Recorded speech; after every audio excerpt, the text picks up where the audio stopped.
कुछ आपको किसी भी भाई बहन को कोई प्रश्न पूछना है? किसी के मन में कोई सवाल हो, कोई जिज्ञासा हो, ज्यादा क्लैरिटी चाहिए किसी बात की, पूछ सकते हो। आज तो संडे, आप भी आराम से बैठे हो। हाँ भाई साहब बोलिए। दोबारा एक क्लास और दे दो, क्लास और आप बैठोगे तो मैं तो और करा दूंगा। हाँ ठीक है, पर सवाल पूछ ले।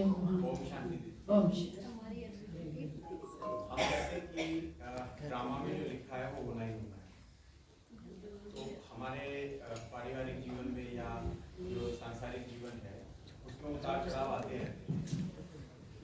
अब उसमें जो उतार चढ़ाव आते हैं उस उतार चढ़ाव के हिसाब से हमारा मन भी वो हिचकोले लेता रहता है। तो जो आपने कहा कि एक वर्त रहना है, तो क्या ऐसा भी हो सकता है कि जो हमारे पुराने संस्कार हैं वो हमें एक मत या एक व्रत नहीं होने दें और हम कोशिश करते रहें और हम एक व्रत ना हो पाए उस जन्म में? इस पे आपके क्या विचार है? पुराने संस्कार बनाए तो हमने ही है ना, और जो परिवार है हमारा वो हमारे ही तो बोए हुए बीज है ना। अज्ञान काल में हमने बीज बोए, कई तो ज्ञान में आके भी बीज बो लेते हैं। अब जैसे मान लीजिए मेरी पत्नी अच्छी नहीं है, मान लीजिए, मैं उदाहरण दे रही, संसार में करोड़ों पत्नियां थी, मुझे वही क्यों मिली?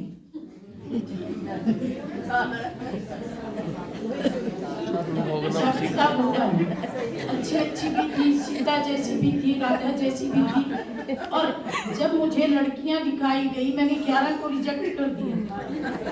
एक बार भी मुझे पसंद आई, यही चाहिए, और उसने मुझे दिन में तारे दिखा दी। तो पसंद तो आपने ही की थी, बीज तो आपने ही बोई है। तो जो भी मिला, संतान मिली, आप तो बड़े कूदे थे, बेटा पैदा हो गया, थाली बजाई, लड्डू बांटे, 1 लाख रुपया खर्च किया, और अब देखो वो बेटा व्यसनों में उलट पुलट हो रहा है। अब तो बड़े खुश हुए थे, मेरे घर राजकुमार आया, मेरे घर कन्हैया आया, बड़े खुश हुए। लेकिन अब जब वो थोड़ा हाथ पांव चलाने लगा तब आपको पता पड़ा कि ये कन्हैया है कि कंस है। तो बीज तो आपके ही बोए हुए हैं, भगवान इसमें कहीं भी जिम्मेवार नहीं। भगवान आपको रास्ता बताता है कि एक को याद करोगे तो ऊंची चढ़ाई चढ़ोगे, सतयुग में ऊंचा पद पाओगे, रास्ता बता रहा है। मास्टर तो आपको बताता है मैथ्स के सारे सवाल हल कर दोगे तो आपको छात्रवृत्ति मिल जाएगी। अब वो कहता है जी मैं मैथ्स के सवाल हल कैसे करूं, घर में मुझे कोई पढ़ने ही नहीं देता, तो मास्टर क्या करे इसमें? मास्टर की तो गलती है नहीं, उसका काम है बताना। सवाल समझा दिया और सरल कर दिया और सरल कर दिया। तो मेरे जो पारिवारिक उलझन है वो मैंने बनाई, मेरे आकर्षण थे। मैं एक बार रायपुर में गई तो एक बहन आई, बहन जी मेरा पति मेरे से बात नहीं करता, मुझे कमाई करके नहीं देता, बच्चों को भी मेरे से अगेंस्ट कर दिया, मेरी जेठानी की बात मानता है। मैंने कहा पति तेरे पल्ले पड़ा कैसे? बोली हम कॉलेज में इकट्ठे पढ़ते थे, मैंने इसको पसंद किया। तो तूने बाप की हुई शादी क्यों नहीं की? मेरे को लगा मैं मेरे बाप से ज्यादा समझदार हूं और मैंने बाप से बढ़िया लड़का पसंद कर लिया। पसंद तेरी, चॉइस तेरी, या तो तू शक्ल पे लट्टू हो गई, या तो उसकी टाई पे लट्टू हो गई, या तो उसके जूते पे लट्टू हो गई। तो भुगत, तू बाप से ज्यादा शानी बन रही थी, भुगत। तो या तो हम कहीं आकर्षण में फंसे, लोग लालच में फंसे।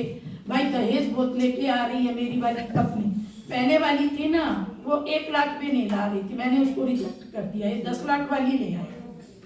अब ये 10 लाख वाली 10 लाख पाप कर्म भी तो कराएगी तेरे से। तो किसी न किसी हिसाब किताब से ये रिश्ते बने, मेरे बनाए बने, तो मुझे किसी की तरफ उंगली नहीं करनी।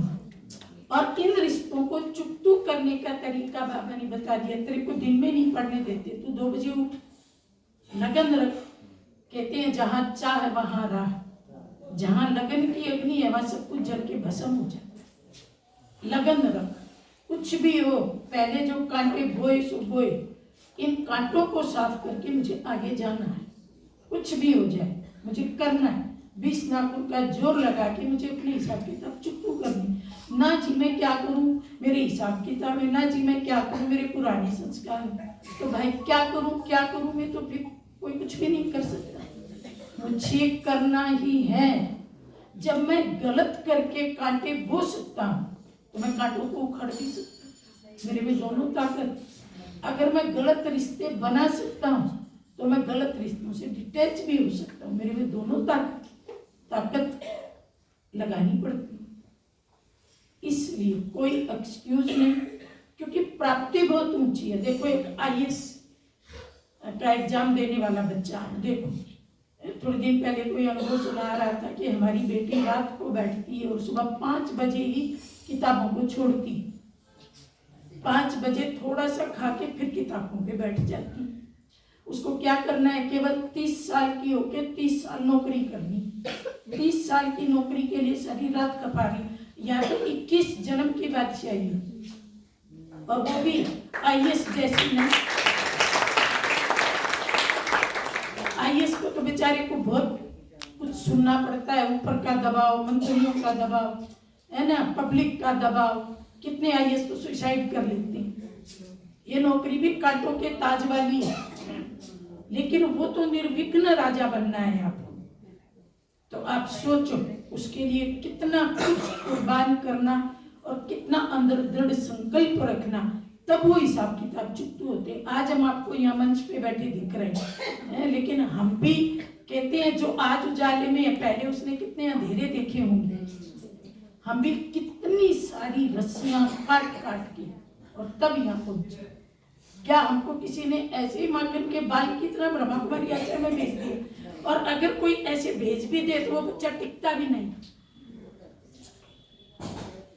वो खींचते हैं और हम उन रस्सियों को तोड़ तोड़ के, और फिर वो कहते हैं हमारे घर में पाँव मत रखना, हम तुमको एक पैसा भी नहीं देंगे। और हम कहते हैं मत देना, नहीं रखेंगे तुम्हारे घर में पाँव। आज से तुम हमारे लिए मर गए, हम तुम्हारे लिए मर गए। सेंटर पे सूखी रोटी मिली, बासी रोटी मिली, 18 घंटे काम करना पड़ा, पर घर को याद नहीं किया। घर में तो 4 सब्जियां मिलती थी, घर में तो आवाज देते ही माँ पानी का गिलास लेके आती थी। यहाँ तो सुबह 2 बजे उठ के ब्रह्मा भोजन बनाओ तो 11 बजे मुख में रोटी का टुकड़ा जाता, भोग लगने से पहले खाना नहीं।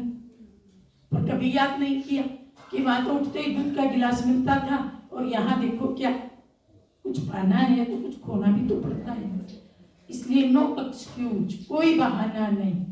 पाना है तो जो दे रहा है उसकी शर्तों पे ही पाना है, मेरी शर्तों पे नहीं पाना कि तू शर्त थोड़ी पढ़ाई हल्की कर दे तो मैं कुछ कर लूं। पढ़ाई तो सबके लिए वही, कंडीशन तो वही। अपनी ताकत बढ़ाओ, अपनी रस्सियों को काटो और घर में रहते हुए उड़ के दिखाओ। दीदी 95% भाग्य विधाता बनने के लिए 95% से अच्छा संबंध है, और 5% से नहीं है, और उससे बनाना है, और वो बनना बहुत मुश्किल है। उसको अगर बनाती हूँ तो मेरा नुकसान होता है, उसको छोड़ती हूँ तो भी शांति नहीं है, तो कैसे उसको पार? देखो बाबा ने 2 बातें कही हैं। सामने वाला आपका बुरा सोचता है तो आप अपने मन में शुभ भावना रखो, ये तो कर सकते हो जी। आपका मन आपके वश में। वो आपको रोज गाली देता है, कोई बात नहीं, आप शुभ भावना रखो। अच्छा, एक व्यक्ति ऐसा है कि जिस व्यक्ति से आपने बहुत कोशिश कर ली, आप किनारा कर लो, ये भी बाबा ने छुट्टी दी है। कहते ना राड से बाढ़ भरी। भाई एक ही घर में 2 लोग रहते हैं, रोज झगड़ा होता है बिना ही बात के। वो आपके तरफ पानी फेंकती है, आपकी तरफ कूड़ा फेंकती है ना, फिर झगड़ा करती है। तो ठीक है, एक छोटा सा पर्दा लगा लो, ठीक है भाई तेरे हिस्से में तू खुश रह, मेरे हिस्से में। इतनी छुट्टी बाबा ने दी है। ये कोई किनारा करना नहीं है, ये कोई दुश्मनी नहीं है, ये है सेफ्टी। वो छुट्टी दी तो ये 2 छूट दे दी, इससे ज्यादा हमें क्या चाहिए। वो कैसा भी आप शुभ भावना रखो, और अगर वो ज्यादा आपके ऊपर अटैक करता है तो बीच में पर्दा लगा, और क्या चाहिए। वो नहीं बदलता, ना बदले। वो आपको दुश्मन मानता है, मानता रहे, आप मित्र मान लो। लेकिन दीदी छोड़कर नहीं भागना, उसको छोड़कर नहीं भागना, खेलना जरूरी है। आप भाई छोड़ के अगर आप भाग गए, पत्नी ऐसी है, अब छोड़ के भाग गए तो कहेंगे ब्रह्मा कुमारी वाली पत्नियों को छोड़ के भाग जाते हैं, ब्रेक लगता है। अब पत्नी के अलावा कोई बिजनेस वाला साथी है, पड़ोसी है, देखो पड़ोसी की तो बात ही अलग है, उसका घर अलग, आपका घर अलग, वो जोर से डीजे बजाता है, टीवी की आवाज ऊंची करता है, आप आजकल वो कान में लगाने वाला आता है वो लगा लो, खिड़कियां बंद कर लो, बहुत सारे तरीके अपना। ऐसे में दीदी कोई भी जो साथ में हम जैसे इसको मुंह के नजदीक करो। ब्राह्मण जीवन जी रहे तो हम कोई भी नहीं चाहता कि मैं किसी का गलत करूं, मैं किसी के लिए बुरा सोचूं, कोई भी नहीं चाहता कि मेरे साथ गलत हो, पर फिर भी होता है, फिर भी होता है।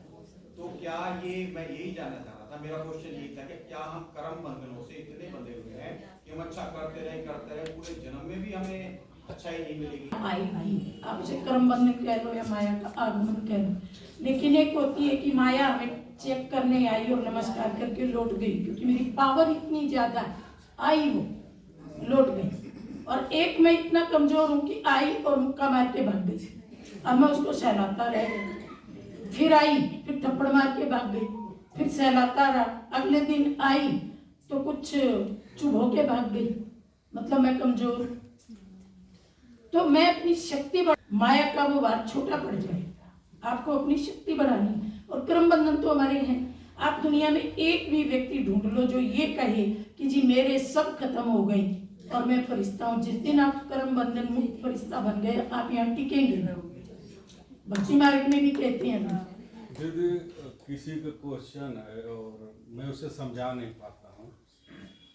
बोलते हैं लौकिक जो माता पिता जी है, मान लो 4-5 बच्चे हैं, तो बोलते हैं कि कोई दारू पीता है, कोई शराब है, कोई अच्छा काम भी करता है, घर में बहुत वाइब्रेशन खराब भी रहता है, लेकिन सबका प्रॉपर्टी बराबर मिलती है, नहीं देगा तो पूरा समाज देगा, तो बाबा क्यों नहीं सबको प्रॉपर्टी बराबर देता है? बाबा अब सुबह जो मुरली सुनाई बाबा ने, क्या बाबा ने कोई भेदभाव किया? भगवान की प्रॉपर्टी कौन सी? क्या बाबा ने कहा कि मुरली केवल वही भाई सुनेगा और उस भाई ने कल श्रीमत का उल्लंघन किया, तुम बाहर उठ के चले जाओ, तुम नहीं सुनोगे? और ये वाली माता ने कल झगड़ा किया, तुम भी उठ के बाहर भाग जाओ। प्रॉपर्टी सबको बराबर मिली कि नहीं मिली? दीदी इसी पर वो ज़्यादा वो बोलते हैं कि जब वो लौकिक पूरा बराबर हिस्सा देता है तो परलौकिक बार बार मुरली में आता है, ज्ञान में चलता है वो बंदा है। वो बोला कि लौकिक में जब पूरा बराबर देते तो भगवान होते क्यों नहीं बराबर दे रहे? भगवान की प्रॉपर्टी तो ज्ञान है, मुरली बराबर दे रहा है। एक ही क्लास है, एक मुरली है। दादी जानकी ने भी वही मुरली सुनी और मैंने भी वही मुरली सुनी, कोई भेद नहीं। और ये प्रॉपर्टी सबकी बराबर है। प्रॉपर्टी तो यही होती है, मास्टर सबको बराबर पढ़ाता है। एक ही क्लास, एक फेल हो जाता है और एक टॉपर हो जाता है। मास्टर ने तो कोई भेदभाव नहीं की। लेने में कितने समझते हैं? हाँ, आप लेते कितना? आप आते ही नींद करने बैठ गए वहाँ पे, पूरी मुरली नींद करते रहे। ले चाहे नहीं ले, लेकिन प्रॉपर्टी सबको बराबर, इसी पर हमारे से लड़ता है। आप प्रॉपर्टी पूरा भगवान, समाज वो जो लौकिक वाली प्रॉपर्टी है, ये घर के 4 टुकड़े कर दिए, वो तो लौकिक बाप, दैहिक बाप की प्रॉपर्टी है। ये पढ़ाने वाला दैहिक बाप थोड़े, पारलौकिक मैं बाप। समझाता हूँ क्या, जितना पढ़ाई करोगे उतना आपको मिलेगा, नहीं पढ़ोगे नहीं मिलेगा, लेकिन मानता नहीं। वो ना मानता है तो आप अपनी पढ़ाई को जारी रखो, अपने मन को तो प्रश्नों से पार ले जाओ। दीदी अब मेरे समझ में आया। दीदी सोशल मीडिया पे आलतू फालतू आते हैं, उसको लेकर के कई बार सोशल मीडिया पे आलतू फालतू जो आते हैं। सोशल मीडिया देखते क्यों? इसने कहा कि देखो, पहले आप देखते हो, फिर उस पर चिंतन करते हो, फिर सवाल पूछते हो। जो काम की चीज है ही नहीं, या तो वो व्हाट्सएप कॉन्टेक्ट खत्म करो, मैं तो ब्लॉक कर देती हूँ। एक दिन भी किसी की पोस्ट आई और मुझे नहीं चाहिए, मैं जानती नहीं उस आदमी को, ब्लॉक। और जो मोबाइल है उसमें भी क्यों देखते हो यूट्यूब? हाँ, अगर आपको क्लास सुननी है दादी की, दीदी की, तो क्लास सुनो। बाकी आपके पास इतना टाइम है कहाँ कि आप फालतू बातें लोगों की सुनते हो। जिसको बचना है वो मोबाइल से, ये माया है जीती जागती, ये सुरपंखा है जो राम और लक्ष्मण के पीछे लगी थी, वही सुरपंखा है। दीदी मैंने उसको बोला ना, बाबा छलिया है, छल करता है, जो ज्ञान में चलता है उसको देता है, जो नहीं चलता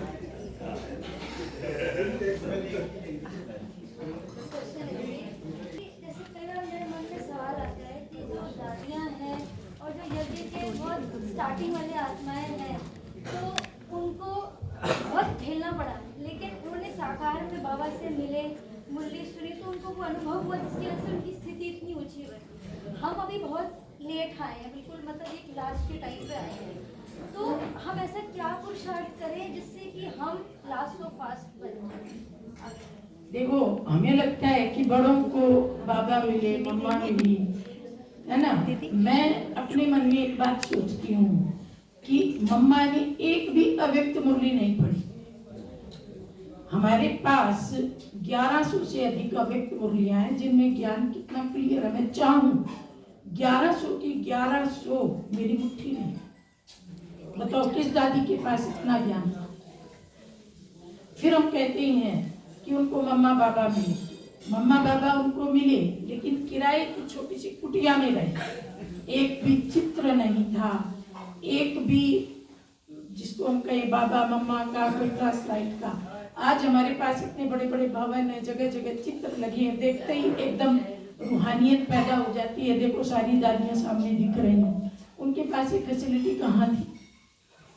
आज हमारे पास हम सेवा करने जाते हैं, 5-5 जोड़े कपड़ों के हैं, एक मैला हो गया नहीं धोया, दूसरे दिन फिर भागे, तीसरे दिन फिर भागे। उनके पास जोड़े ही 2 थे, एक पहन के मैला हो गया, धोना ही पड़ेगा, चाहे आधी रात उठ करके धो, क्योंकि अगले दिन के लिए साड़ी नहीं। तो उनकी मेहनत कितनी ज्यादा थी। 3rd क्लास में गुलजार दादी दिल्ली से जाती थी, बाबा का रथ 3rd क्लास में बैठ करके जाती थी। कैसे कैसे बीड़ी पीने वाले लोग, एक को तो कहा कि तुम बीड़ी मत पियो, मुझे बीड़ी से बदबू आती है, तो टीटी को दया आ गई, 3rd क्लास से उठा करके शायद 1st क्लास में कि उसमें भेज दिया। एक ही बार ऐसा हुआ। तो प्राप्तियों में ना बड़ों की ज्यादा है ना हमारी कम है। एक मुरली में बाबा ने कहा था जो अव्यक्त की पालना के टाइम आए उनके 10% नंबर ज्यादा मिलेगी उनको, ये भी बाबा ने बोला। तो अब हम क्या करें?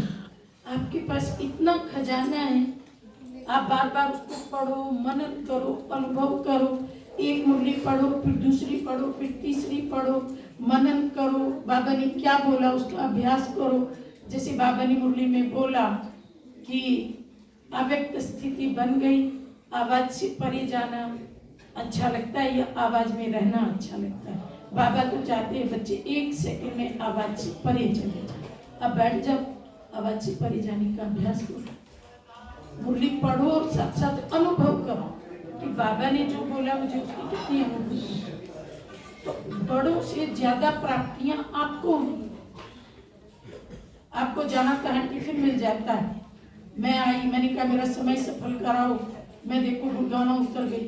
पहले इतने सेंटर थे ही नहीं, एक सेंटर दिल्ली में है और एक जाके धनबाद सिंदरी में है। तो रास्ते में वही 4 दिन की सूखी पूरी खाते जाओ। अब तो हर जगह आपको नया टिफिन मिल जाएगा खाने के लिए। फैसिलिटीज अब ज्यादा है। पुरुषार्थ के लिए अब मुरली नहीं मिलती थी, 4-4 दिन बैठे रहो, मुरली नहीं है। आपके मोबाइल में, आपके हाथ में मुरली पढ़ो ना। दादी जानकी ने 12 बार मुरली पढ़ी, पढ़ो ना आप, 12 बार नहीं तो 6 बार तो पढ़ लो। आप सबसे भी तो पालना ही मिलती है उन बातों के द्वारा जो आप। हाँ, वो फिर सीरियल है, दादियों ने हमें पाला, हम अपने से आगे वालों को पाल रहे हैं, उससे आगे वाले औरों को पाल रहे हैं। दीदी ये सुबह कभी नहीं उठती है, लेकिन बड़ी दीदी अगर डांस के लिए बोल दी तो ये ना नहीं करती है दीदी। ऐसा इसको बड़ी दीदी का बात से इसको संकल्प मिलता है। मैं बोलती भी हूँ कि मुझे मुरली मेरा छूट रहा है, तो देरी कर रही, और ये ना नहीं करेगी, हाँ करके आएगी ही। ऐसा ये भी पालना है। शब्दों की पालना है, वाइब्रेशन की पालना है, भावनाओं की पालना है। उन्होंने तपस्या करिए तभी तो आज ये फल बनता है। और पहले देखो एक दादी थी एक सेंटर पे, एक ही दादी, और अब आपको एक सेंटर पे 10 बहनें भी मिल जाएंगी, तो 10 की शुभ भावना आपको मिल रही है। इसलिए पहले में और अब में दोनों के अपने अपने बेनिफिट है। अब जो बेनिफिट है मुझे उसको पूरा यूज करना है। यदि आप आने वाली थी तो हम लोग रात भर में जाना है किसी से मिलना है ये अभी आपके पास पीएम टीवी है, आपके पास अवेकनिंग टीवी है, बीमार हो गए कृपया पे पड़े हो, लगा लो, आपकी बुद्धि में सब बातें आती रहेंगी, आपका मन प्रफुल्लित रहेगा। पहले फैसिलिटी कहाँ थी?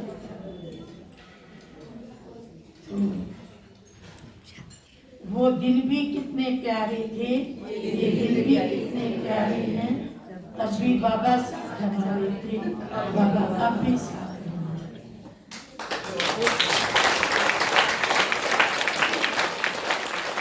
बोलो भाई। मैं ये जानना चाहता हूँ, आत्मा ऐसा क्या अपने साथ लेके जाती है जिसका धर्मराज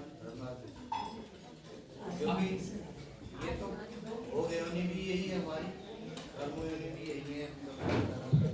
दोबारा बोलो भैया, क्या बोला? आदमी जब परमात्मा की बात करती है तो धर्म किस हमारा जो कर्म रहता है उसका ढंग वहाँ में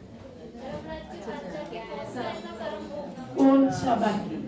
ये तो भगवान का सूक्ष्म फैसला है कि किस कर्म का क्या फल कहाँ मिलता है, इसलिए कहते हैं कर्मों की गहन गति। हाँ, ये कर्म योनि भी है और भोग योनि भी है, इसी में हम कर्म करते हैं, इसी में भोगते हैं। लेकिन कई बार व्यक्ति की शरीर की आयु इतनी कम होती है और पाप कर्मों का ढेर होता है, तो वो भोग करके पूरा चुकतू नहीं कर पाता। जैसे मान लो मेरे पे 1 करोड़ का कर्जा है और मैं लगी हुई उतारने में 90 लाख उतार दिए, 10 लाख बच गए, तो वो मेरे साथ जाएगा, मुझे अगले जन्म में उतारना पड़ेगा। और मान लीजिए अगला जन्म है ही नहीं, तो फिर ऊपर सुख संवतन में उतरेगा, तो अगला जन्म नहीं, ये आखिरी जन्म है, तो सतयुग। तो या तो यहाँ उतारो या तो सुख संवतन में परम धाम जाने से पहले वाया। वाया का मतलब क्या है? वाया का मतलब यही, तो अगर आज हम शरीर छोड़ेंगे तो कहाँ जाएंगे? आज हम शरीर छोड़ते हैं तो जाएंगे तो ऊपर ही, सुख संवतन में जाएंगे, वहीं बैठे रहेंगे। वहां पे पैनल बैठेगा, अष्ट रतन प्लस बाबा 9 का, वो अष्ट रतन फैसला करेंगे और बाबा इशारा करेगा इसको ऊपर भेज दो, ये क्लियर है, फैसला ठीक है, और नहीं इसको यहाँ रोको, थोड़ा सा इसको 1-2 डंडा लगेगा, उसका दूसरा जन्म लेना पड़ेगा सूक्ष्म शरीर में। और जो सूक्ष्म शरीर की भोगना है वो ये स्थूल भोगना से बड़ी भयंकर है, क्योंकि उसमें आत्मग्लानि है। भगवान के सामने ऐसे गर्दन झुका के, अरे इतना प्यार करने वाला बाबा, पलकों पे बिठाने वाला बाबा, मैंने उसकी बात नहीं मानी और ये पाप कर्म किया, ऐसे गर्दन झुकेगा, वो सबसे बड़ी ग्लानि। और पद कम हो जाएगा, ये नौकर का भी नौकर बनेगा, चांडाल बनेगा, तब बड़ी शर्म आएगी, ये मेरे बाजू वाला राजा बन गया और मैं चांडाल हूँ। इस जन्म में इतना कष्ट हुआ है और फिर 5000 वर्ष बाद भी बोलते हैं कि यही भोगना होगा जो अभी ये सोच के भी बहुत घबराहट होती है कि क्या करूँ कि 5000 वर्ष बाद ये भोगना ये प्रश्न का जवाब अच्छा, प्रश्न का जवाब